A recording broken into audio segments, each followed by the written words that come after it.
Սիրելի հայրենակիցներ, ձեզ հետ միասին եւ ձեզ համար սկսում եմ տեսաշարք նոր, որը կկոչեմ Նիկոլի փուչիկները։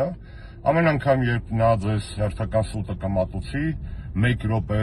ստելու համար տեսալովակ նկարի կամ որևէ այլ հարթակից կստի, ես կմտնեմ եթեր եւ ձեզ շատ կարճ եւ մատչելի կբացատրեմ, կներկայացնեմ, ձեր ուշադրությունը կհրավիրեմ այդ ստի վրա։ Եվ այսպես սկսենք նրա վերջին ստից, ասում էր, որ դե նախկին նախագահները լուծող էին, Արցախյան հարցը թող լուծեին,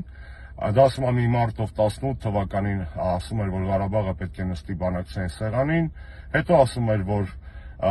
Ղարաբաղը Հայաստանը եւ վերջ, Արցախը Հայաստանը եւ վերջ, հետո ասում էր, որ Թավշյա հեղափոխությունը վերում է Արցախի ճանաչման նոր հեռանկարներ, հետո ասում էր, որ խնդիրը պետք է ընդունելի լինի լուծումը 3 ժողովուրդների համար, հետո ասում էր անգամ պատերազմի ժամանակ, որ Արցախի անկախությունը պետք է ճանաչել, հետո ասում էր պատերազմից հետո, որ Արցախի խնդիրը պետք է կարգավորվի Մինսկի խմբի համանախագահների սկզբունքների հիման վրա, հետո Արցախը ճանաչեց Ադրբեջանի մաս։ Նիկոլ, Արցախի խնդիրը լուծված էր հայ ժողովրդի համար, այնտեղ կար հայկական պետականություն եւ միայն պետք էր միջազգային ինստիտուտներում այն վավերացնել, ինչով եւ զբաղված են 3 նախկին նախագահները։ Երբ որ գլուխը ցավում է, գլուխը չեն կտրում։ Քո առաջարկած ճակերտավոր լուծումը Արցախի գլխատումն էր, Նիկոլ։